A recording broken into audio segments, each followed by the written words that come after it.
चलिए आज चलते हैं भारत के उस हिस्से की कहानी में जहां की मिट्टी में शौर्य और स्वाभिमान की गंध है। मेवाड़। यह सिर्फ एक राज्य की कहानी नहीं है, बल्कि ये पत्थर, कला और बलिदान से बनी एक अमर विरासत की दास्तान है। आइए इस गौरवशाली इतिहास के पन्नों को एक एक करके पलटते हैं। मेवाड़ की आत्मा को समझना होना तो बस ये एक कहावत ही काफी है। गढ़ तो चित्तौड़गढ़ और सब गढ़ैया। मतलब सीधा सा है, असली किला तो सिर्फ एक है, चित्तौड़गढ़। बाकी सब तो बस छोटी मोटी किलेबंदियां हैं। ये एक लाइन ही मेवाड़ के लोगों के अटूट गर्व को बयां कर देती है। और जानते हैं इसी गर्व का सबसे बड़ा सबूत क्या है? वो है मेवाड़ का पहला स्तंभ, विशाल चित्तौड़गढ़ का किला। ये सिर्फ पत्थर और चूने से बनी कोई इमारत नहीं है, बल्कि ये मेवाड़ के स्वाभिमान की धड़कन है जो आज भी धड़कती है। सोच कर देखिए, ये भारत का सबसे बड़ा किला है।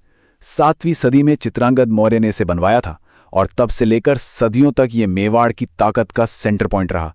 हर लड़ाई, हर संधि, हर बलिदान, सबका गवाह बनकर ये आज भी मेसा के पठार पर पूरी शान से खड़ा है।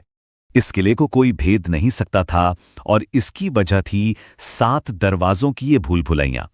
पाड़नपोल से घुसकर रामपोल तक पहुंचना, मतलब दुश्मन के लिए मौत को दावत देना। ये सिर्फ सुरक्षा का घेरा नहीं था, बल्कि एक साइकोलॉजिकल गेम भी था जो दुश्मन का हौसला पहले ही तोड़ देता था।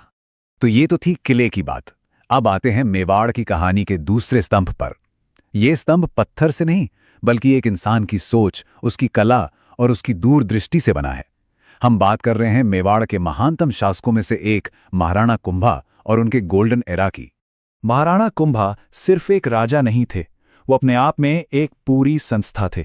एक जबरदस्त योद्धा, एक कुशल राजनीतिज्ञ, एक ज्ञानी विद्वान और एक लाजवाब कलाकार। उन्हें राजस्थानी आर्किटेक्चर का पितामह यूं ही नहीं कहा जाता। जरा इस आंकड़े पर गौर कीजिए, 32। मेवाड़ के कुल 84 किलों में से 32 किले अकेले महाराणा कुंभा ने बनवाए थे। ये दिखाता है कि वो अपने राज्य को सुरक्षित रखने के लिए कितने सजग थे और उनकी निर्माण कला का पैमाना क्या था। और उनकी सबसे बड़ी पहचान 122 फीट ऊंचा विजय स्तंभ। मालवा के सुल्तान पर अपनी शानदार जीत की याद में बनवाया गया ये टावर आज भी चित्तौड़गढ़ की शान है। ये सिर्फ एक मीनार नहीं, बल्कि वास्तुकला और मूर्तिकला का एक चलता फिरता अजूबा है। लेकिन कुंभा की प्रतिभा सिर्फ किलों और लड़ाइयों तक ही नहीं रुकी। वो एक बेहतरीन संगीतकार भी थे और वीणा बजाने में तो उस्ताद थे। संगीत पर उनका ज्ञान इतना गहरा था कि उन्होंने इस विषय पर 3 महत्वपूर्ण किताबें भी लिख डाली। संगीत में उनकी इसी महारत की वजह से उन्हें एक उपाधि दी गई थी, अभिनव भट्टाचार्य, जिसका मतलब है नया भरत। ये दिखाता है कि एक शासक जो युद्ध के मैदान में जितना कठोर था, कला के क्षेत्र में उतना ही पारंगत था। ये विरासत हमें यही सिखाती है कि असली ताकत सिर्फ तलवार में नहीं, कला और संस्कृति में भी होती है। तो हमने किलों की बात की, कला की बात की, पर अब हम मेवाड़ की विरासत के उस हिस्से पर आते हैं जो सबसे गहरा है, सबसे भावुक है, सर्वोच्च बलिदान की परंपरा। ये वो पहलू है जो मेवाड़ की पहचान को सबसे ज्यादा परिभाषित करता है। ये सिर्फ कहानियां नहीं, बल्कि मेवाड़ की आत्मा है। चित्तौड़गढ़ ने इतिहास में 3 बहुत बड़े और दर्दनाक बलिदान देखे हैं, जिन्हें जौहर के नाम से जाना जाता है।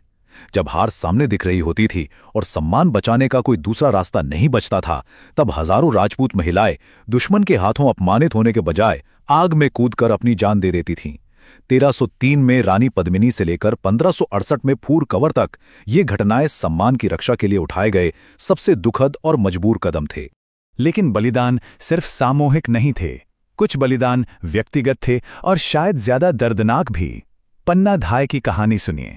मेवाड़ के भविष्य नन्हे राजकुमार उदय सिंह की जान बचाने के लिए इस धाय मां ने अपने बेटे चंदन को राजकुमार के बिस्तर पर सुला दिया और अपनी आंखों के सामने उसे मरते देखा।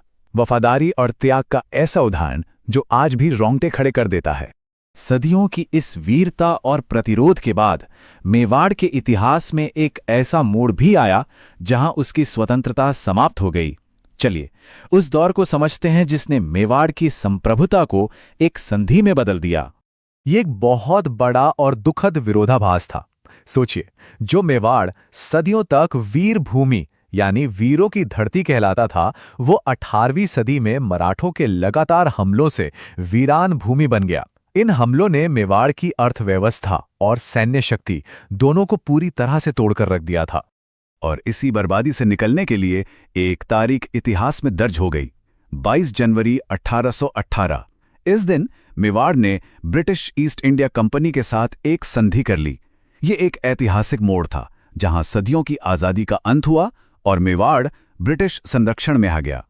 तो सवाल उठता है कि इसका नतीजा क्या हुआ।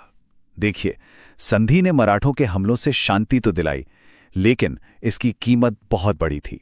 मेवाड़ ने अपनी राजनीतिक और आर्थिक आज़ादी खो दी और ये मेवाड़ के गौरवशाली इतिहास में एक नए पराधीन अध्याय की शुरुआत थी। तो मेवाड़ की ये पूरी यात्रा देखने के बाद एक सवाल मन में जरूर आता है, किसी भी विरासत को असल में क्या चीज परिभाषित करती है? क्या उसके अजय किले, या उसकी शानदार कला, या फिर उन लोगों का वो अविस्मरणीय बलिदान जो अपनी धरती और सम्मान के लिए जिए और मरे? मेवाड़ की कहानी हमें इन सभी पर सोचने के लिए मजबूर करती है।